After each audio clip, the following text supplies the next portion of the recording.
And then one day you come back and you land the airplane. And he says, "Hey, you did a great job." And he says, "Now you got it." He gets out of the airplane. He says, "This is the day you're going to solo. You're on your own." And you get in the airplane and you take off and you go out and you fly around a little bit and you come back and land and you're now a pilot. Welcome to the Sidehustle Lounge. If you're looking for flexible ways to earn income, grow your mindset, and live the lifestyle you've always dreamed of, you're in the right place. So lower the lights, grab your favorite beverage, and join your host, founder of NotaryCoach.com and Amazon best-selling author of Sign and Thrive, How to Make Six Figures as a Mobile Notary and Loan Signing Agent, Bill Soroka.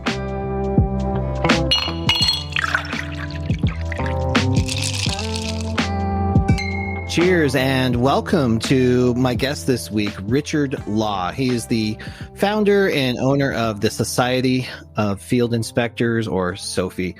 Richard, I've been looking forward to our conversation this week. How are you today? I'm doing good. How about yourself? I'm doing so good. Like I said, I'm looking forward to this conversation because I have so many questions about field inspections and what it does. And I know there's a lot of people in our audience that have the same questions. So before we get into too much, can you tell us what a field inspector actually is and what they do? Yeah, field inspections is a great opportunity. It kind of fits in with other opportunities like notary signings, because when you're out, doing a notary signing maybe tomorrow afternoon, and if you can do some inspections on the way there and maybe some on the way back, you just become more efficient and you make more money. It's like adding on like bonus revenue, right? Yeah, you want to stay close to home, whatever you're doing, and you want to build up your volume in a small area. And again, that leads to efficiency. Yeah. The field service inspections covers a very large area. There's a lot of different types of field inspections out there. It should not be confused with home inspections, which are inspectors that do inspections for the buyers of real estate. Okay? These are not home inspections, but these are mainly going out into the field and making observations, because you're kind of the ears and the eyes of another company that needs something done. There is no licensing requirement in any of the states, so it's easy to get into. In most cases, there's no insurance required. If you get over onto the mortgage segment of the industry, which is kind of the low pay, the problem area of the industry, there you'll find companies that require you to purchase E&O insurance, which can be quite expensive for field inspections. They'll also ask you to pay for a background check. Okay. Yeah. And so we kind of hang out in the better neighborhoods, so to speak. We hang out. What do you mean by that? Well, we hang out with the commercial and the insurance inspections. You need to deal with the higher quality companies that pay the higher fees, the companies that have respect for you, that treat you right, that won't send you 100 miles away for a $25 inspection. They have a little, I guess you might say, common sense on their end. Right. Or they just appreciate the services that you bring to the table or the value you bring to the table. Yeah, that's true. But it would be great value if you traveled 100 miles for $25. And that's not the place you want to be. Right. In fact, when you're out doing the lower fee stuff, you're not doing the higher fee stuff. Okay. So it's kind of eating up your time. So that's a good point. So what we do is we kind of focus on the higher quality companies, the companies that we like. I've worked for many of them myself, so I know many of the companies. And we listen to what the inspectors say. We don't want companies that are complained about. Okay, that's really nice. So you get some feedback from the people who are actually doing the work. Can we go back a little bit too? I'd love to hear more about who hires field inspector. Like what kind of companies is this? And can you go into a little bit more about what the work actually looks like?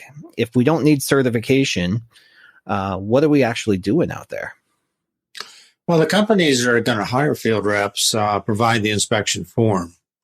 There's nothing that the inspector has to create. The forms are provided. And usually this is a 1-page form, maybe 2 pages at the most, with, check the boxes, fill in the blank type entries. And the field inspector is really an observer. They're going to their property just to observe the progress of the construction.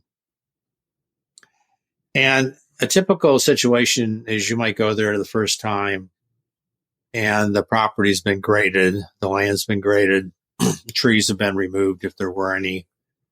And then the under the slab plumbing has been laid in. And then also the slab has been poured. So what the inspector does is takes probably 2, 3, maybe 4 photos of the property and then just makes some short bulleted comments about the where things are right now, the progress being made. And then that's probably going to happen perhaps maybe 3, maybe 4 more times.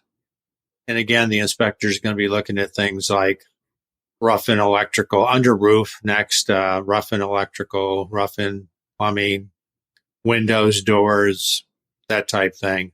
And again, take some photographs and do some reporting. And are they, does the field inspector actually like inspect those for quality of work, or are they really just documenting the journey? They're just making observations because they don't have the background or the experience to do more than that. Perfect. So they're making no assessment as to whether the electrical is being done in accordance with code. Right. For instance, they could be wiring up the clothes dryer with doorbell wire. And that's important, but there's no liability going back to the inspector on that. And also the inspector is not making any comments or certifications as to the craftsmanship. As to whether they're doing a good job or not. Do you think that in order to be a successful field inspector, then that you need some sort of background in real estate or construction? No, you don't. Not for that type inspection. I've done many of those myself, and all you're doing is really just making notes of what's going on and where they're at, what progress is being made. In fact, I had one inspection I did up in Fredericksburg, Virginia, where it was a commercial restaurant facility. And I went there and made observations, and no reporting other than a telephone callback was required. And I went there, I think, 4 times, maybe 5 times, and just noted where they were with the construction. Towards the end, of course, I noted that they had finished the wiring, finished the plumbing. They had a lot of commercial cooking equipment there. They had tables and chairs and that type stuff they were getting ready to install. So who was it that hired you in that instance? This was a field inspection company that was probably getting the work from either a regional or national bank. Ah, okay. So the banks or the investors, it's almost like you're serving as boots on the ground for those investors that might not be in the area. So you could be their eyes, make sure that money is being spent and progress is being made. Absolutely. Absolutely. And you can take another case, which is very common, is what they call a floor plan inspection, or sometimes they call it a collateral inspection. And this is where you got a dealer. It could be a John Deere dealership. It could be a marina. It could be outdoor power equipment, lawnmowers and weed whackers and chainsaws. And for something like a marina, you would go there and you would have a list of serial numbers for boats, descriptions of boats. And you would go through their facility and you would look for those boats. Actually, you would have someone help you look for the boats that was at the dealership. And you would just note that the boat was there or the boat was not there. If the boat was not there, where was it? Okay. Was it out on a demo? Were they out in the water with it and showing it to someone? Had someone put a down payment on it and was going to pick it up tomorrow, and they had it at a different facility getting it ready for pickup? So what you're doing is you're wanting to make sure that the boats are supposed to be there if they're not sold, and the boats are not in Brazil, because a company is providing the equipment and they want to make sure that they can control it, that they know where it's at. So that's what a floor plan inspection is. That is fascinating. It almost sounds like as a field inspector, we kind of play a role in fraud prevention as well, very similar to maybe a mobile notary and loan signing agent. Yeah, absolutely. And there's a lot of companies out there that just want to know where their stuff is. They want to make sure that someone hasn't taken off with it, or it hasn't been sold, and the dealer not reported it. Because then they're taking advantage of the company that, of course, gave them the assets. Fascinating. What other areas are field inspectors used? Yeah, there's an inspection out there called a sign inspection. And what you're doing there is you're going to maybe a mall or maybe a strip mall or maybe a large mall in your area. And you're going there in the evening, you're going there at night, and you're looking at their signs. Okay. Which signs are lit and which ones were not lit. Of course, the ones they want to have reported to them is the ones that are not lit, because the people, the mall managers and the mall tenants are not really reporting things like that. So they need some independent eyes to get out there and see what's got lights on it and what doesn't have lights. And usually that's done probably every couple months. And then there's a report made back saying which lights are out. They don't really care which lights are on, but which lights are out, so that maintenance people can get out there and do some repairs on the lighting. I always wondered who was in charge of reporting those outages like that. Maybe I'm a natural at this. I always find the lights that are burned out. Yeah, that's true.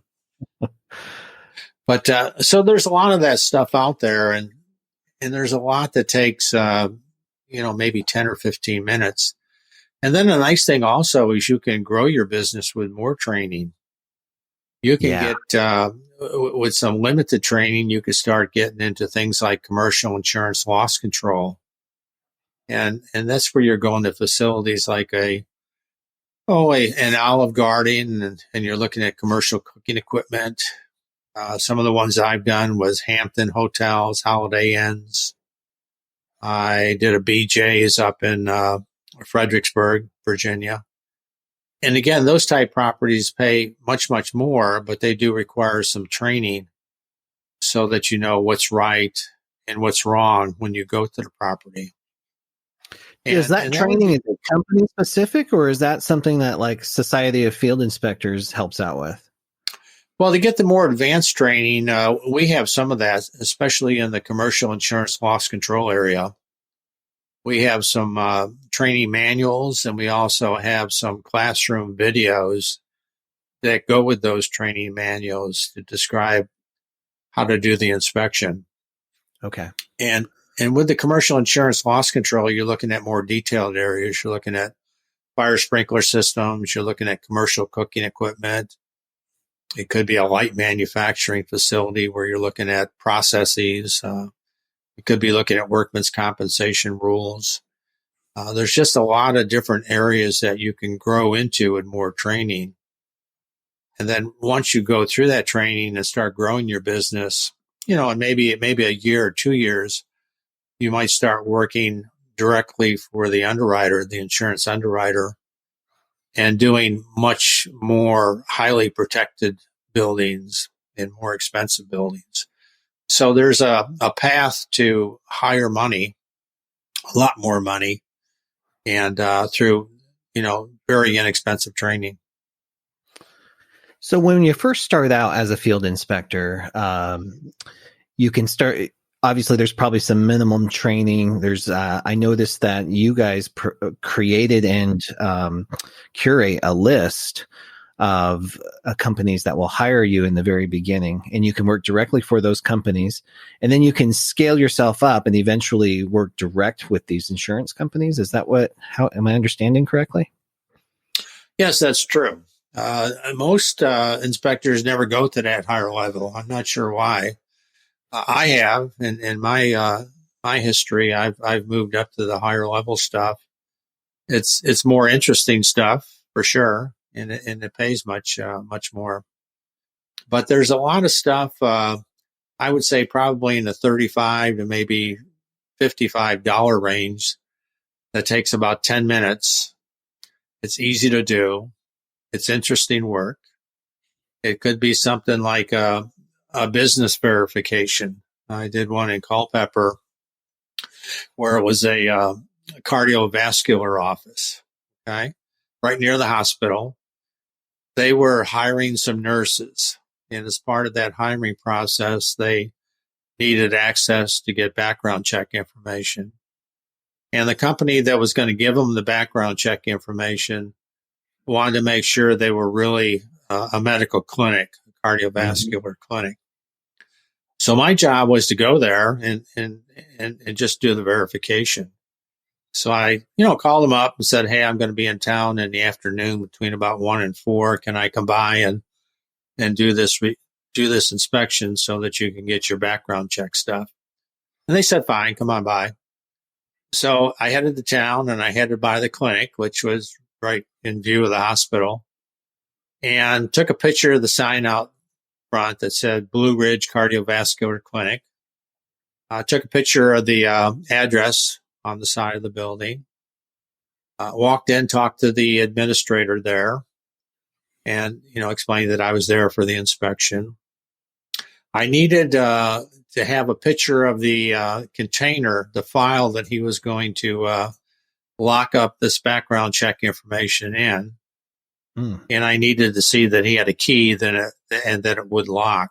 So I took a picture of that. I asked if we could go to an empty examining room and I could take a picture of that just to verify that they were a clinic. And we did that. And so I left there with 4 photos. I was there maybe 10 minutes. It was a friendly inspection because they couldn't get what they wanted until I'd come in there. And that paid $45. And I remember I was on my way to Lowe's to pick up some stuff. So that was just down the street a little ways further. So like I say, it was a convenient inspection. It was easy to do. In that case, it had a very big open window, from 1 to 4. So I could be a little early or a little bit late, or in the middle. Yeah. And if I was doing something else, I'm not a notary, but if I was a notary, I might have 1 or 2 notary signings in town, and I could have done those also. Yeah, it's got that flexibility, and sometimes it sounds like. Yeah. So, we were talking before we started recording. Marketing is very important. Getting a job and doing a great job is very important. You need a backup to the backup to the backup to the backup to the backup, etc. Yeah. We talked about that a little bit. Richard, if you can, let's dive in a little deeper on one of those topics, marketing in particular. I know when you and I talked on the phone, you're passionate about the marketing, building relationships, getting the word out there about your business. How does somebody grow this thing? Well, what they do is, start out small. Okay. Make sure you're going to like it. Okay.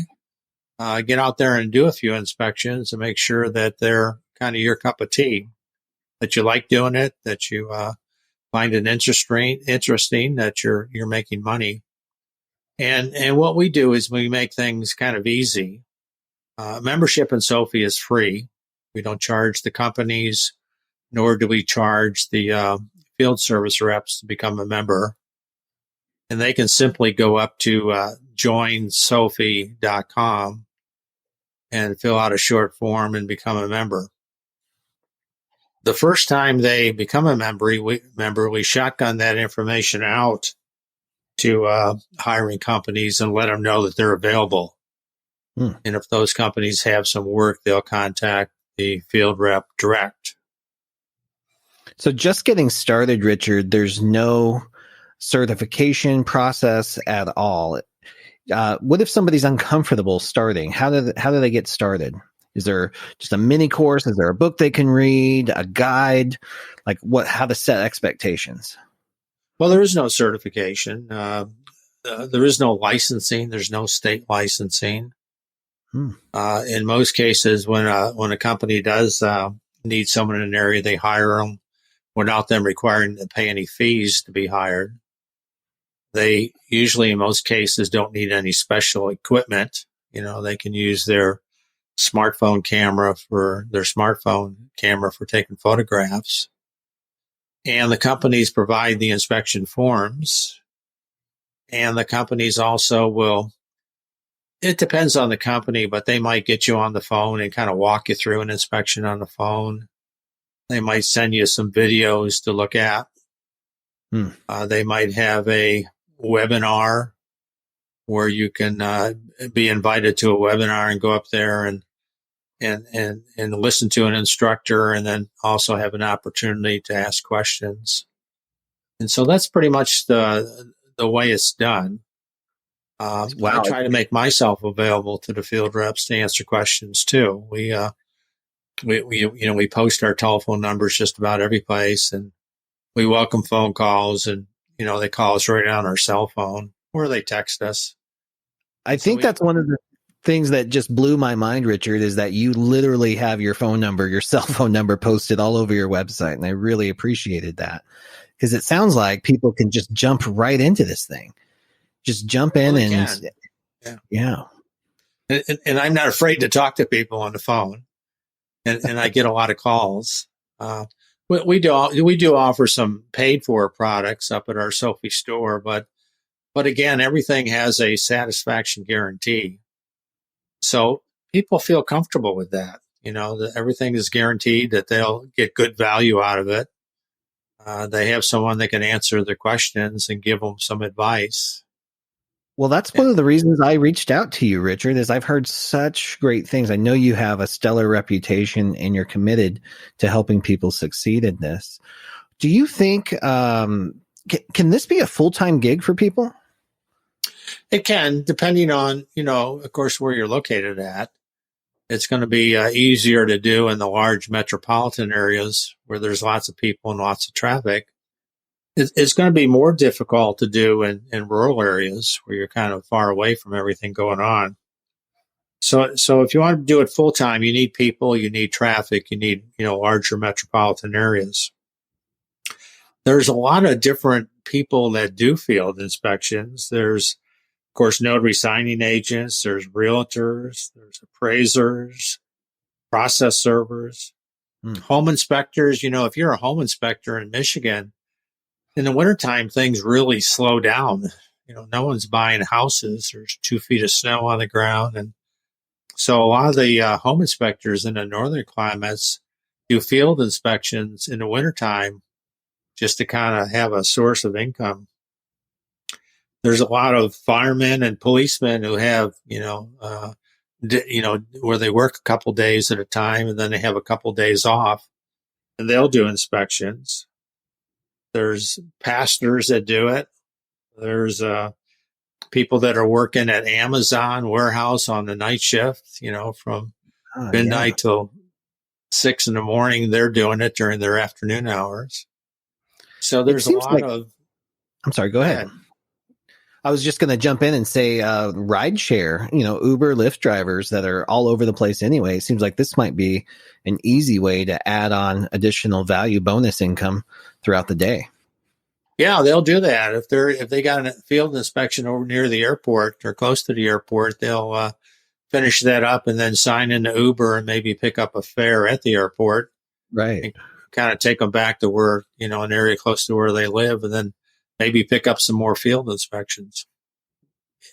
And the thing you want to do always is you want to kind of, create volume in a small area so that if you're going out to do field inspections, you're maybe working for 4 or 5 companies that afternoon in a small area because you want to batch things up. You kind of want to get things all pulled together, maybe on the north side of town. And usually with the field inspections, they probably give you 3 to 5 days to get them done. So you've got a pretty good size window. So you got a nice window there. So what does building the business look like? I know we talked a little bit about training and how you can enhance that. You've got a list of hiring companies that can hire you. When you start going direct, what's that look like? Is it email campaigns? Is it networking events? Is it mailing out letters? Like, what does this look like? Well, going direct, let's take something like commercial insurance loss control. Yeah. And you're not going to go direct in a month. It's probably going to be many months, maybe even a few years. And there you're looking at commercial buildings. You're looking at loss control, which is you're looking at the risk of there being a problem, a safety problem. If you're looking at fire sprinklers, you want to make sure they're maintained properly.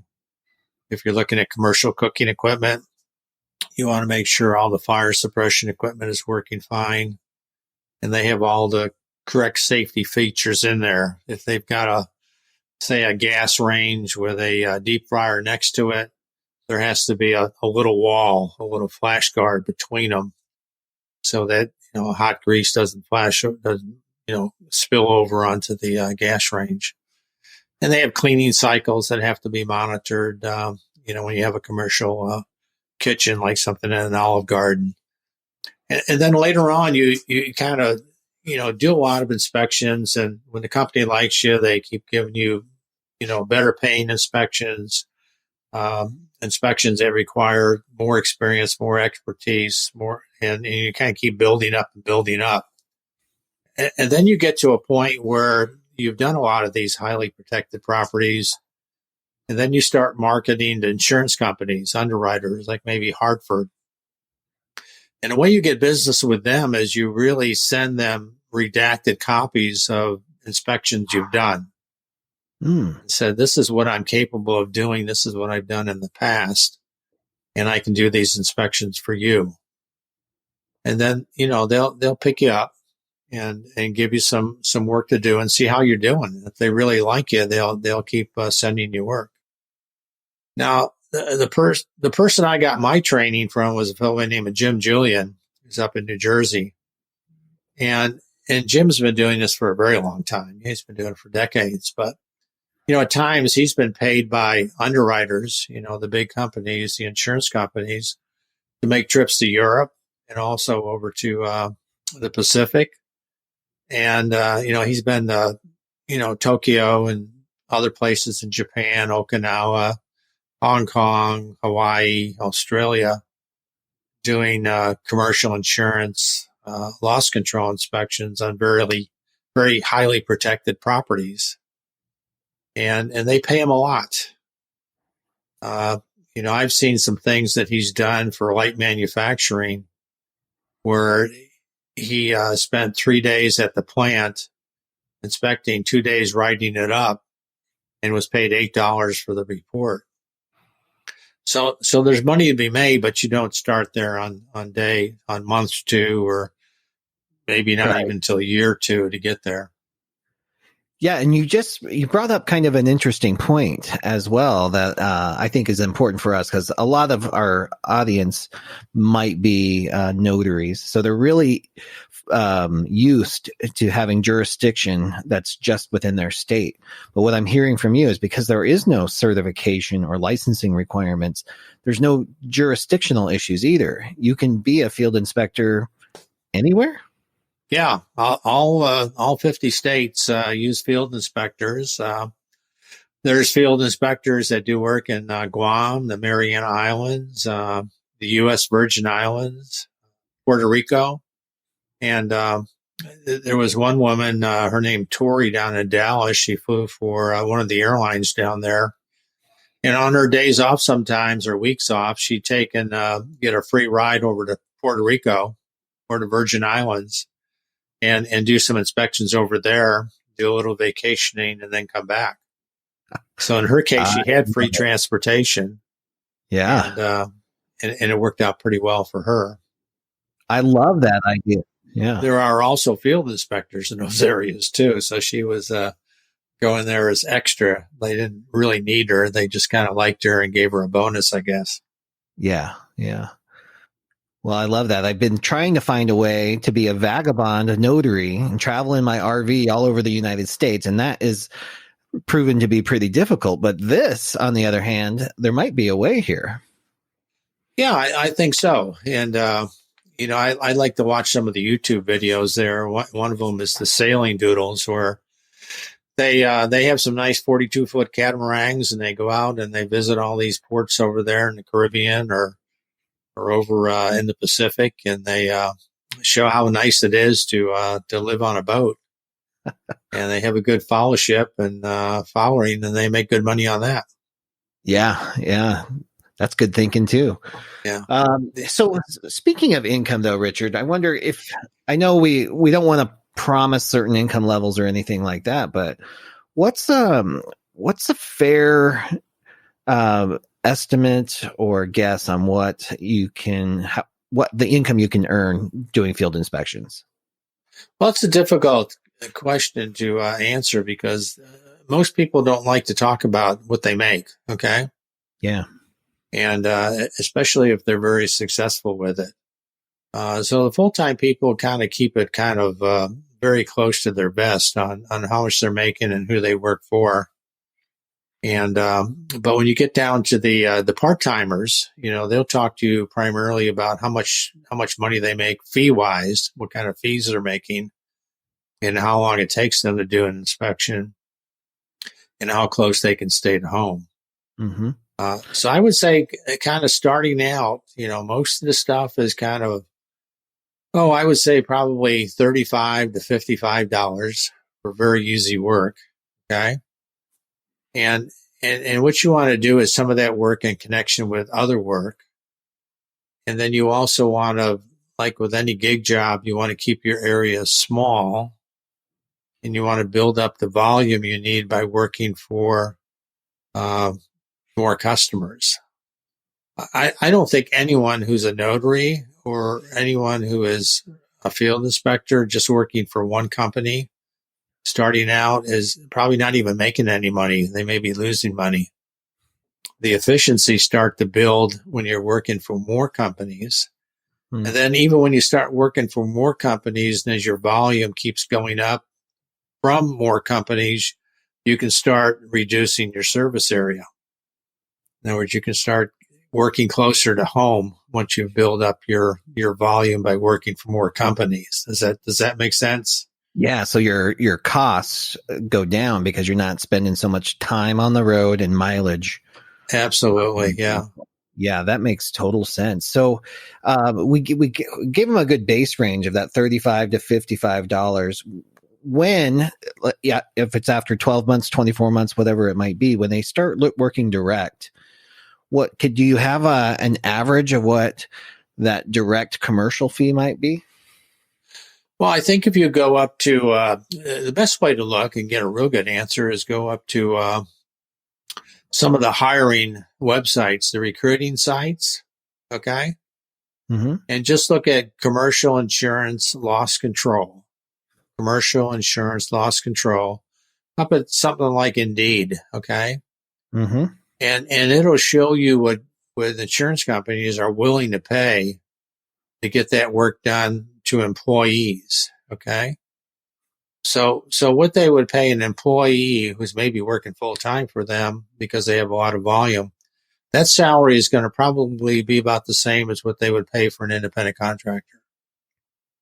And I think when you go up there and look at what they're advertising for, I think you'll see the numbers are very good.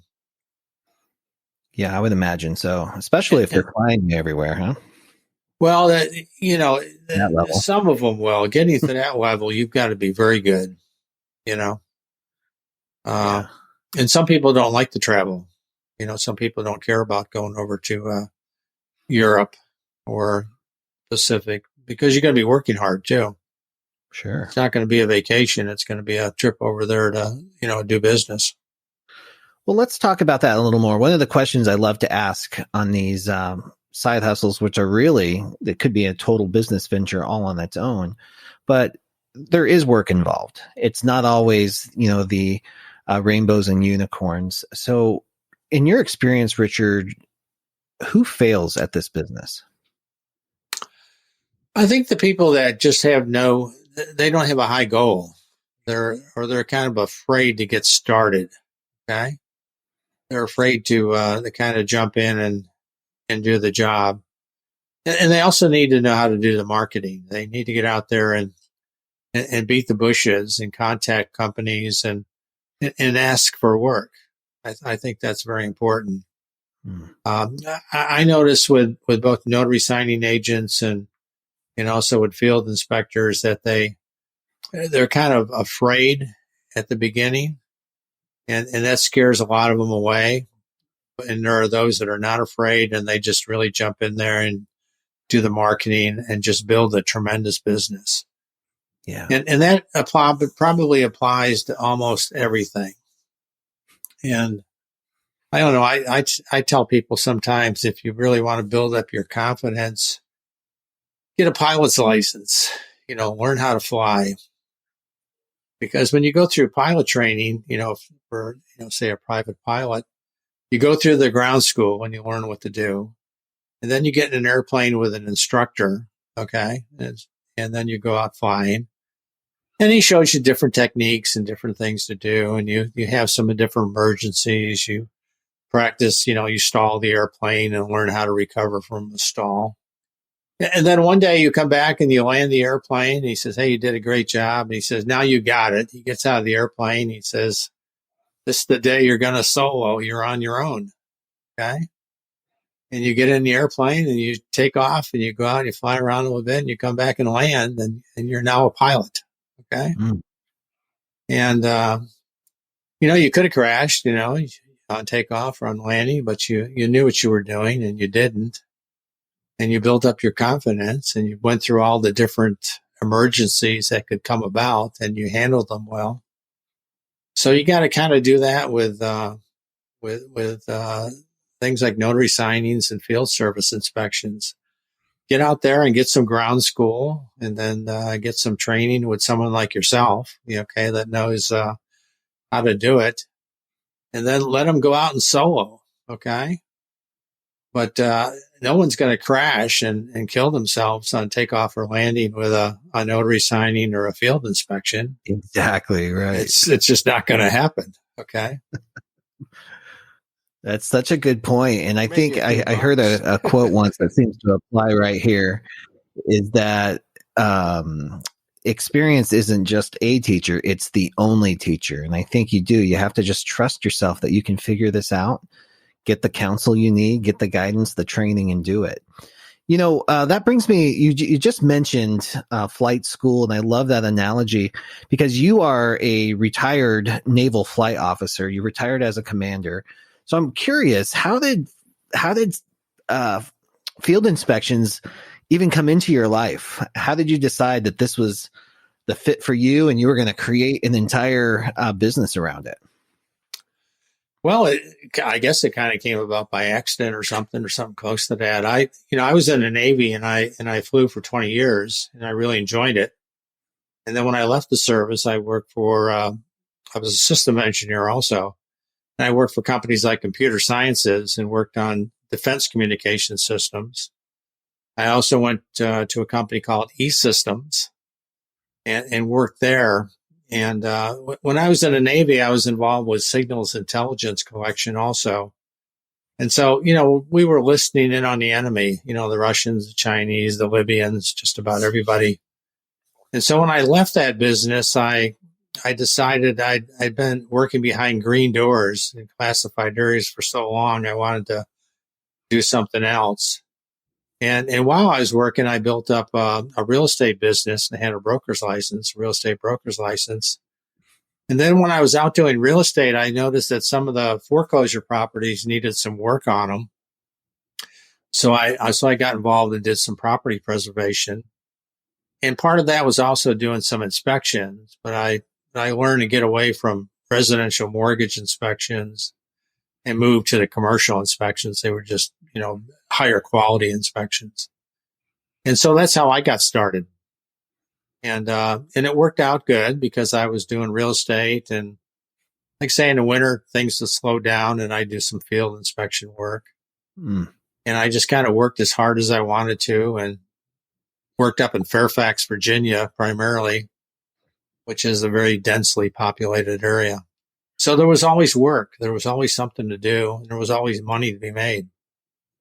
I wonder if you can talk about some of your experiences. Earlier, you referenced with the medical center that it was a friendly appointment because they needed you to be there so they could get what they wanted. What would we consider as an unfriendly appointment? Well, the unfriendly stuff is really knocking on doors. Okay. You when you're knocking on a door, you don't know what's on the other side of the door. Okay. And today we've got, when it comes to the mortgage segment, you've got a lot of people that are not paying their mortgage. They're behind on their mortgage. They're delinquent on their mortgage. And in the mortgage segment, you have some of the big, what I call mortgage order mills, sending out field inspectors and paying them $3, $4, $5 to knock on a door and ask a delinquent homeowner to call the bank. And there are a lot of tough times in the U.S. today. And there's been a lot of cases you read about. If you go up to the Facebook groups and look at some of the groups like occupancy field inspections and some of those, you'll read all the horror stories, of people. One inspector writes, I'm shot at, or not shot at, but some threatened with a weapon just about every other week now. People have said that their phones have been grabbed and taken away from them. People have gone out to their car and grabbed their GPS off the dash. It's just not a good place to be doing a delinquency interview where you're going to someone's home. And in some cases, they even want you to go in the backyards and take photographs. So you look at a situation, a delinquent borrower's home, they're watching Netflix, they're trying to be not so upset because they can't pay their mortgage through no fault of their own because they lost a job. And then all of a sudden somebody pops up on the security camera walking in their backyard taking photos. So that's not a good place to be. Yeah, that doesn't sound fun at all. I mean, I should start it out. It's not a good place to be because I don't pay anything. Right. The rest of it is just more things you probably shouldn't even tell you. It probably upset you. Well, I think it's really important that we talk about this because I think there's probably a sector listening that may have heard some negatives about field inspection based on these delinquency interviews. And I think it's important that we share that that's not what this business is all about. In fact, the tone as we've been going through this is that you're advocating not to play in that pool, that there's so much other bigger, better business within the field inspection community. Well, we do. And we do that through our directory, our National Field Service Directory. We just list in there the companies that are filtered, the good companies, the companies that people like, that pay pretty well. And we purposely exclude, those mortgage inspections that I talked to you about because they can get you in trouble real quick. Yeah. Yeah, this has been so enlightening to me, Richard. I learned so much from you. And for those that are interested in learning more about field inspector services, you can visit fieldinspector.com or you can visit the VIP lounge at sidehustlelounge.com, the VIP room. I'll have direct links to Sophie, to Richard with his cell phone number and his email address, as well as links to his websites with all of those incredible resources. Richard, anything that you'd like to leave us with today? Well, I want to thank you for the invitation. Your name comes up quite a bit. I've talked to a lot of notaries that are going to become field service inspectors, and they talk about where they get some of the best training for notary signings, and your name comes up a lot. Okay. Oh. And so people don't say good things unless they really mean them. Okay. True. And so I think that's important. I may one day become a notary signing agent myself, and I kind of know where to go to get some training.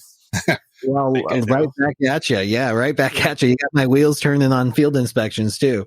Yeah, we'll talk discounts later on. For sure. Yeah. All right, Richard. Well, thank you so much for joining us. It has been a true pleasure having you on the show. And I know that there's so many people listening here that will be joining Sophie. And again, that to just join Sophie is completely free. So you can visit www.joinsophie.com.